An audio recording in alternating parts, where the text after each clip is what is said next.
My name is Donald Harris, and everything started on a quiet evening in Jacksonville. At the time, I had no idea that a single moment in my kitchen would slowly unravel the life I thought I had built. It was late, around 9, maybe a little after. I had just finished another long day working on my programming project, the one that had consumed most of my time for the past year. The house was quiet except for the faint hum of the air conditioner and the occasional sound of cars passing on the street outside. Ashley was upstairs getting ready for bed, or at least that's what I assumed. I dropped my laptop bag by the wall and walked into the kitchen to grab a glass of water. The light above the table was still on, casting a soft yellow glow over the room. That's when I noticed her phone. It was lying on the kitchen table, face up.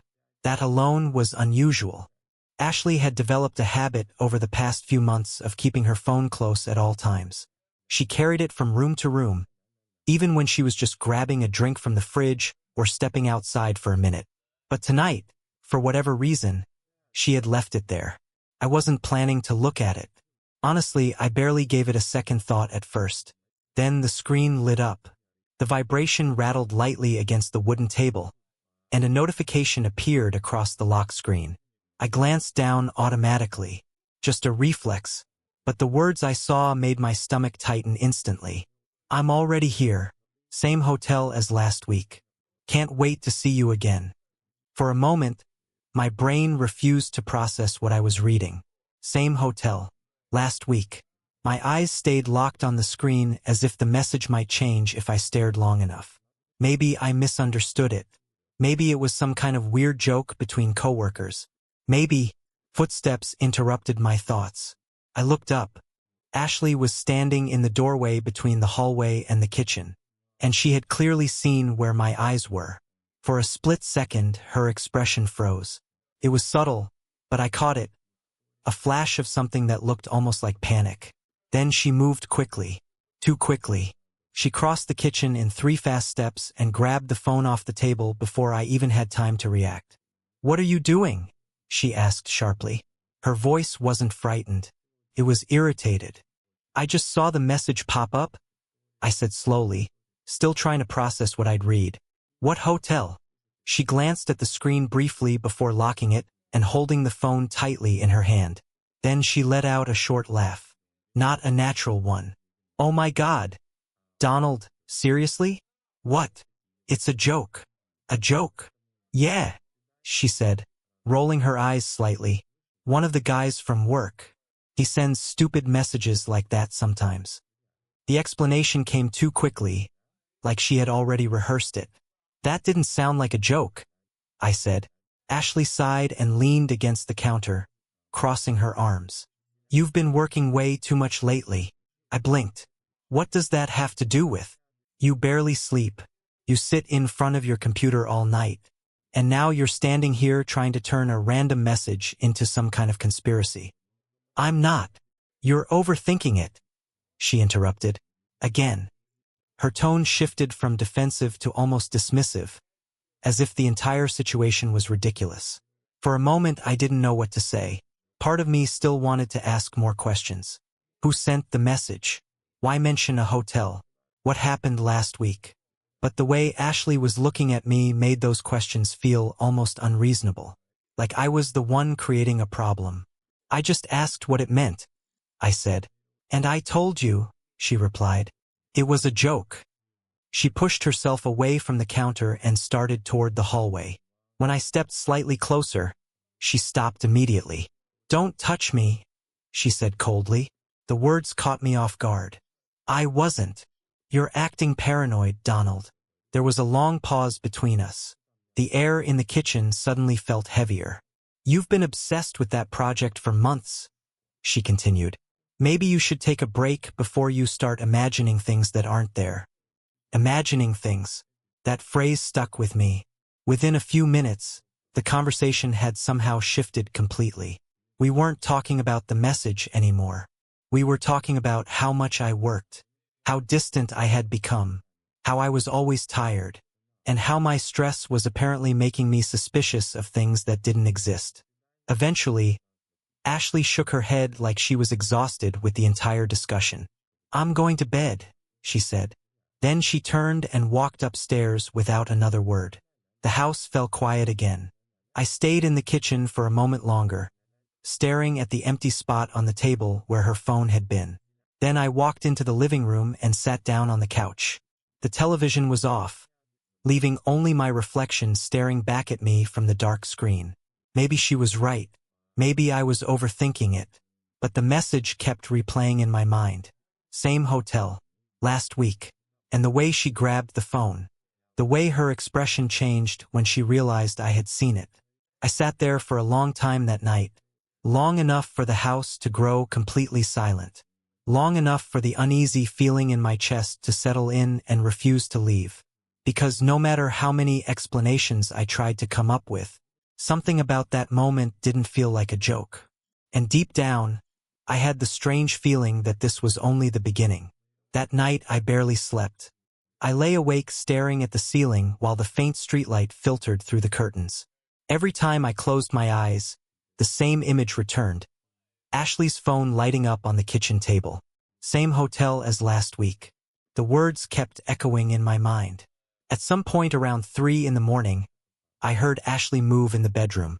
She shifted slightly, turned over, and then the room became quiet again.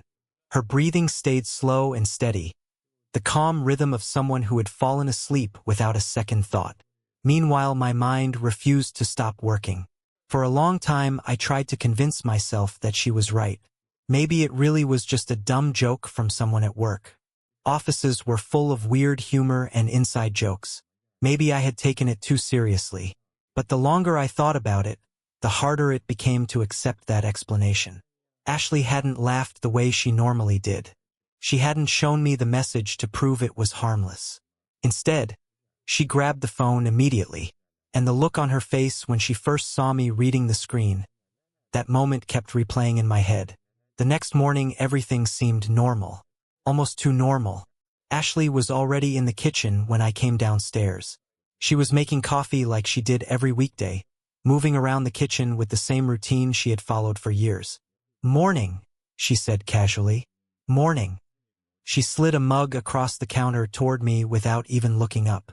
For a few seconds we stood there in silence while the coffee machine hummed. Then she glanced at me. "You look exhausted." "I didn't sleep much." She shrugged lightly. "You really need to stop working so late." There it was again. The same explanation. Everything somehow circled back to my work. I didn't mention the message again. And Ashley didn't bring it up either. She finished her coffee, grabbed her phone, which now seemed glued to her hand again, and left for work. The door closed behind her, leaving the house quiet. I sat there for a long time staring at the kitchen table, the exact spot where the phone had been. Over the next few days, something strange started happening. It wasn't that Ashley behaved dramatically differently. If anything, her behavior stayed calm and controlled. But the more I paid attention, the more small details began to stand out. Things I had ignored before. For example, she started coming home later than usual. At first, it was only 20 minutes. Then 40. One evening, she walked in nearly an hour and a half later than normal. "Long day?" I asked. "Yeah," she said quickly. "We had to stay late finishing a report." That explanation seemed reasonable.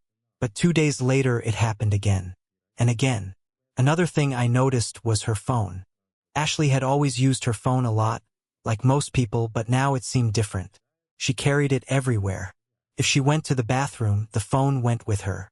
If she stepped outside to take the trash out, the phone went with her. Sometimes it would buzz with a message and she would glance at it, smile slightly, and then lock the screen the moment she noticed I was nearby. One evening, I walked into the living room unexpectedly and saw her sitting on the couch reading something on the screen. She looked amused, almost excited, but the moment she noticed me, the phone disappeared into her pocket. "What's funny?" I asked. "Oh, nothing," she said quickly. "Just something from work." Another small detail began to bother me. Ashley started buying new clothes, not just ordinary clothes, expensive ones. A new dress appeared in the closet one weekend. Then another one. Then a pair of shoes that I knew cost far more than she normally spent. Ashley had always been careful with money.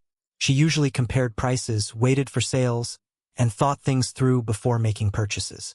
But suddenly she seemed different, almost careless. "You've been shopping a lot lately?" I said one evening while she was trying on another outfit in the mirror. She glanced at me through the reflection. "I'm allowed to buy things, Donald." "I didn't say you weren't." "Well, it sounds like you're keeping track." Her tone was sharp enough to end the conversation immediately. Another week passed. Then something else appeared. Travel. Ashley mentioned casually one night that she might have to go to Atlanta for a few days for work. "Since when do you travel for work?" I asked. "It's just a short trip," she said. "A meeting with some clients." 2 weeks later, she mentioned Miami. Another business trip. That was when something in my mind finally shifted. Ashley had worked at the same company for years, and during that entire time, her position had never required travel. Not once. But now suddenly she had 2 trips scheduled within a month. The pattern was becoming harder to ignore. Late nights, secretive messages, new clothes, unexpected travel. I tried to push the thoughts away. I told myself I was connecting random pieces that didn't actually belong together. But the uneasy feeling kept growing. One evening I walked into the kitchen and noticed Ashley sitting at the table texting quickly. She was smiling again, the same quiet smile I had seen before. When she realized I was standing there, the phone disappeared from view. "You scared me," she said. "I just walked in." "Still," she replied quickly. She stood up and slipped the phone into her pocket. That was when I realized something. A few months earlier, I would never have noticed any of this. I trusted her completely. Every explanation would have sounded perfectly reasonable. But now every small detail felt like part of a puzzle that was slowly forming a picture I didn't want to see. And the worst part was that I couldn't prove anything. Not yet. But deep down I had the uncomfortable feeling that something in my marriage had quietly changed. And whatever it was, it had probably started long before that message appeared on the kitchen table. For a while, I tried to live as if nothing had changed. Ashley kept going to work, coming home late, talking about meetings and deadlines. On the surface, everything still looked like a normal marriage. We ate dinner together, watched television some evenings, and occasionally talked about ordinary things like groceries or weekend plans. But something inside me had shifted. Once doubt appears in your mind, it's almost impossible to ignore it. Every detail starts to look different. Every explanation begins to feel incomplete. And that uneasy feeling followed me everywhere.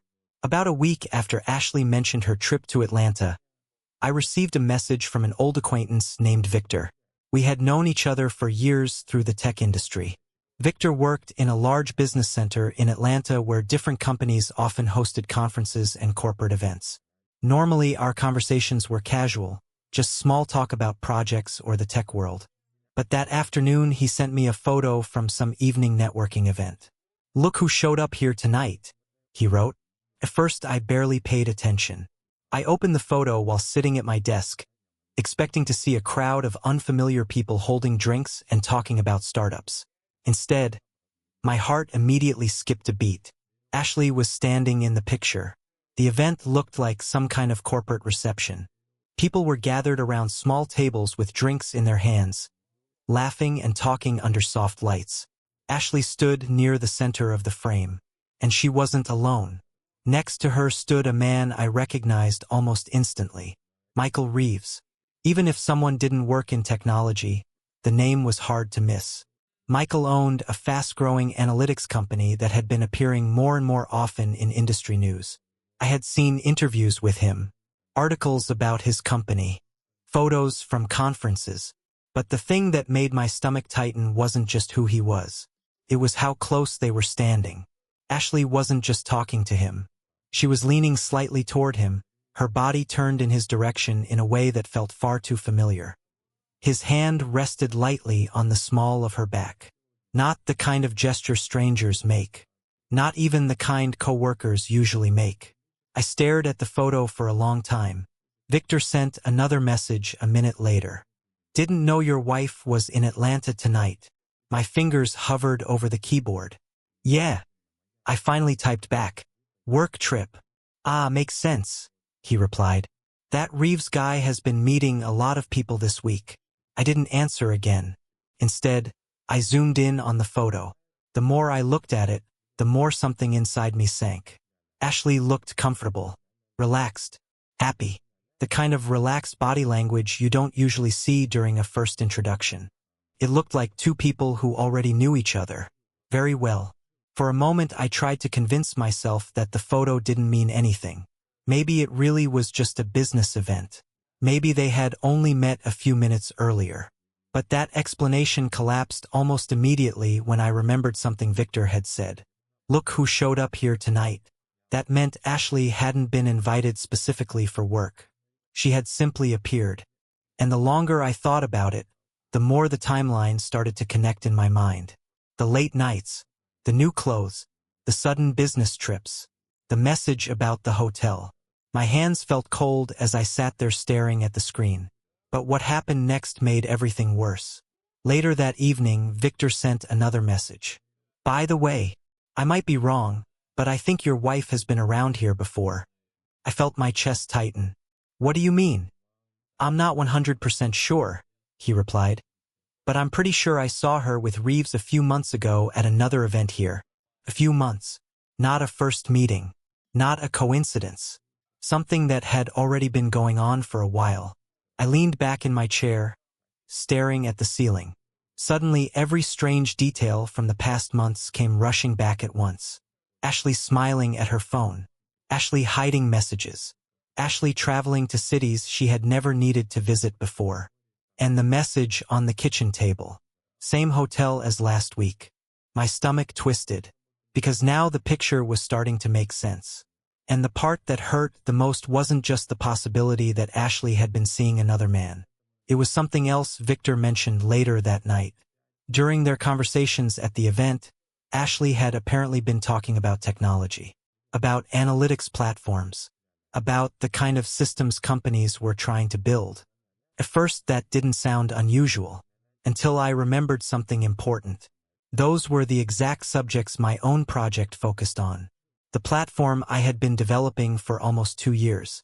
And according to Victor, Ashley had been discussing those ideas with Michael Reeves.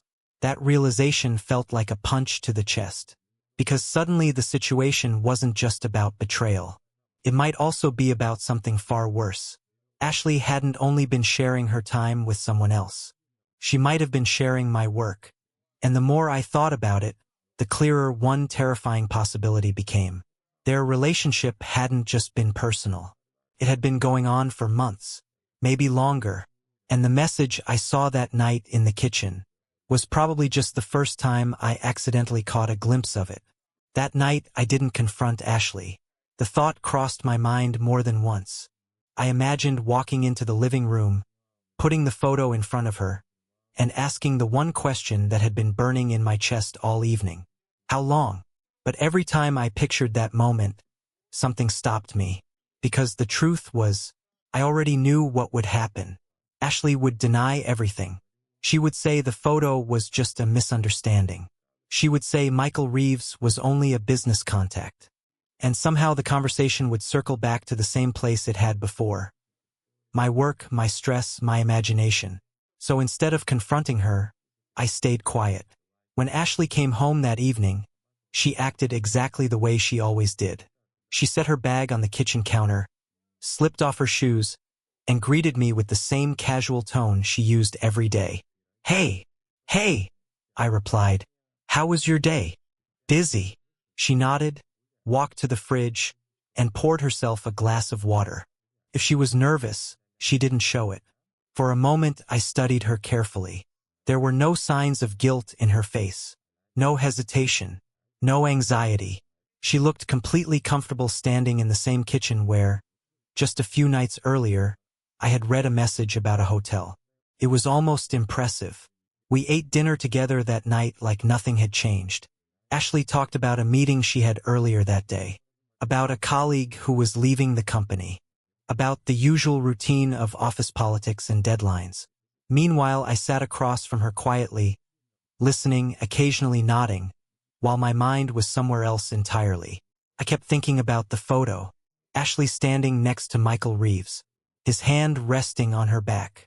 And the way Victor said he had seen them together months earlier. Months.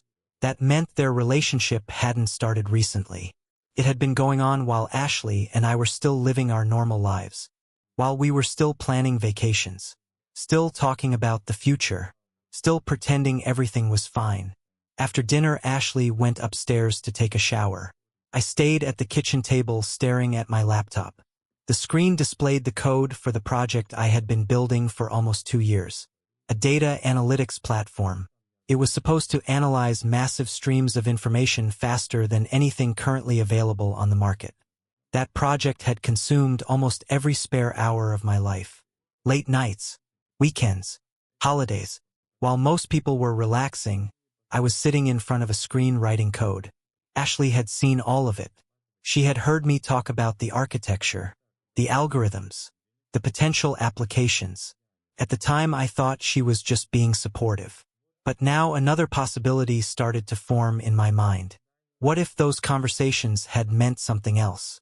What if Ashley hadn't just been listening? What if she had been remembering? The thought made my stomach tighten. Because if that was true, then Michael Reeves hadn't just been seeing my wife. He might have been learning about my work through her. And if that happened, then my project might already be compromised. For the next few days, I threw myself completely into work.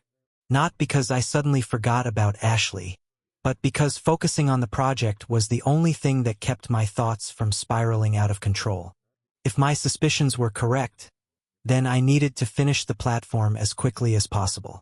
Before anyone else could build something similar. Before my ideas appeared somewhere they didn't belong. Ashley continued her routine like nothing had changed. She went to work. She came home late. She answered messages on her phone when she thought I wasn't looking. But now I noticed something else. Sometimes she would watch me while I worked. Not in the warm, supportive way she used to. This was different. Almost curious. As if she was trying to understand what I was doing. One evening she stood behind me while I was reviewing some code. "That's the project you've been talking about, right?" she asked. "Yeah." "Still working on the analytics engine?" I nodded without turning around. "Almost finished." She stayed there a few seconds longer before walking away. That short conversation stayed in my mind for the rest of the night. Because the question she asked had been very specific. Too specific for someone who didn't understand programming. Which meant she had been paying closer attention to my work than I realized. And now I had to consider a possibility that made everything even worse. Ashley might not have been the only one interested in what I was building. Michael Reeves owned a company that worked in exactly the same field. Data analysis, predictive systems, artificial intelligence. If he was developing something similar, then my project could be incredibly valuable to him. And suddenly their relationship started to look different. Not just personal, strategic. For the first time since all of this began, anger started replacing the confusion in my mind. Because betrayal was one thing, but using my own work against me, that was something else entirely. That night, I made a quiet decision. I wouldn't confront Ashley. Not yet. Instead, I would finish my project. Every line of code, every system, every feature. I would complete the platform before anyone had the chance to copy it. And once it was finished, then I would deal with everything else. Because if Ashley and Michael thought they were playing some kind of game behind my back, they had no idea how serious things were about to become. After that night, I stopped paying attention to Ashley's explanations. Not because I suddenly trusted her again, but because I realized something important. Arguing with her would accomplish nothing. If she had really been involved with Michael Reeves for months, then she had already built an entire world of excuses and explanations. I would only hear the same answers again.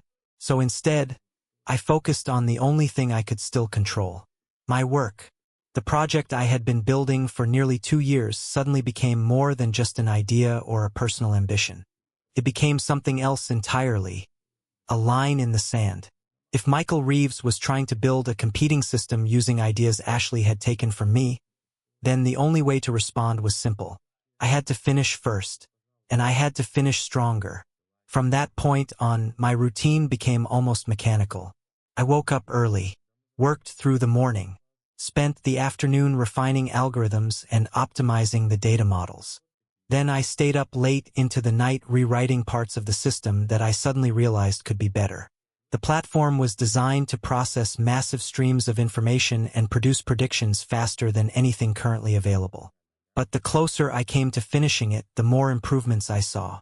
Faster indexing, more accurate forecasting models, a completely redesigned architecture for handling real-time analytics. I worked like a man racing against a clock I couldn't see. Meanwhile, Ashley continued moving through the house as if nothing had changed. Some nights she came home late again. Other nights she spent long periods on her phone in the living room, typing messages while the screen lit up her face. Once or twice I noticed her glance in my direction when she thought I wasn't looking, as if she were checking how focused I was on the laptop. But I never asked her anything. I simply kept working. Weeks passed, and slowly, piece by piece, the system started coming together. The first full simulation ran late one night around 2 in the morning. I remember the moment clearly. Lines of data flowed across the screen while the system analyzed patterns and produced predictions in seconds. The performance metrics appeared in a small window on the side. For a moment, I just sat there staring at the numbers. They were better than I expected. Much better. The platform wasn't just working. It was faster than anything else I had seen on the market. That was the first time in months that I allowed myself to lean back in the chair and breathe. Because for the first time since the message on Ashley's phone, I felt like I was finally ahead again. The next step came through an unexpected opportunity. A former colleague of mine mentioned an investor who had been looking for promising technology startups. His name was Harry Lawson. Harry had built a reputation for backing companies before they became big. At first I hesitated, not because I doubted the project, but because involving investors meant turning the idea into something public, something real. And if my suspicions about Michael Reeves were correct, that meant stepping directly into the same market he was already trying to dominate. But after thinking about it for a few days, I realized something. Avoiding that competition wouldn't protect me. It would only guarantee that someone else moved first. So I arranged a meeting. Harry Lawson turned out to be exactly the kind of investor people described. Direct, focused, and extremely difficult to impress. He listened quietly while I explained the platform and demonstrated how the system processed data in real time. At first, his expression remained neutral. Then I showed him the performance comparison against several existing analytics tools. That was the moment his posture changed slightly. "How long have you been working on this?" he asked. "Almost 2 years. And you built the architecture yourself?" "Yes." He leaned back in his chair and studied the screen for another minute. Finally, he looked at me again. "This could disrupt a lot of companies," he said. "That's the idea." A faint smile appeared on his face. "Then we should probably build it before someone else does." That meeting became the turning point. Within a few weeks, we had the first funding agreement prepared. The project officially became a company, Harris Systems. For the first time, the platform was no longer just something running quietly on my laptop late at night. It was a real startup with investors, legal structure, and a small development team beginning to form around it. And with that step, something else happened. I was no longer working in the shadows. The technology industry started paying attention. Articles began appearing online about a new analytics startup developing unusually fast prediction systems. Small mentions at first, then larger ones. Meanwhile, Ashley continued living in the same house with me as if nothing unusual had happened. But something about her behavior started to change. One evening, she asked a question that immediately caught my attention. "Your project seems to be getting a lot of attention lately," she said casually. I looked up from the laptop. "Yeah, it's growing faster than expected." She nodded slowly. "That's impressive." There was a strange pause after that, almost like she was processing the information carefully. And for the first time since everything started, I noticed something in her expression I hadn't seen before. Uncertainty. Because whatever Ashley and Michael Reeves had been planning, the situation had just changed. and they were probably only beginning to realize it. A year later, our companies finally crossed paths at a technology forum in Manhattan. Michael Reeves was presenting a new analytics platform that sounded suspiciously familiar. As I watched the demonstration, I immediately noticed the weaknesses. The system struggled with large datasets and produced slower results than expected. When it was my turn, Harris Systems revealed our platform. The difference was obvious. Our system processed information faster and more accurately. I noticed Ashley standing beside Michael in the crowd, her expression slowly changing as she realized exactly what had happened. Over the following months, Harris Systems continued to grow, while Michael's company began losing clients. Many partners switched to our platform after seeing the results. Eventually, I heard that Ashley and Michael's relationship had also fallen apart once the business pressure started. She tried to contact me several times, asking to talk and explain everything. But by then, there was nothing left to discuss. I kept building my company and moving forward, while she was left remembering the night she told me not to touch her, and everything that followed after that.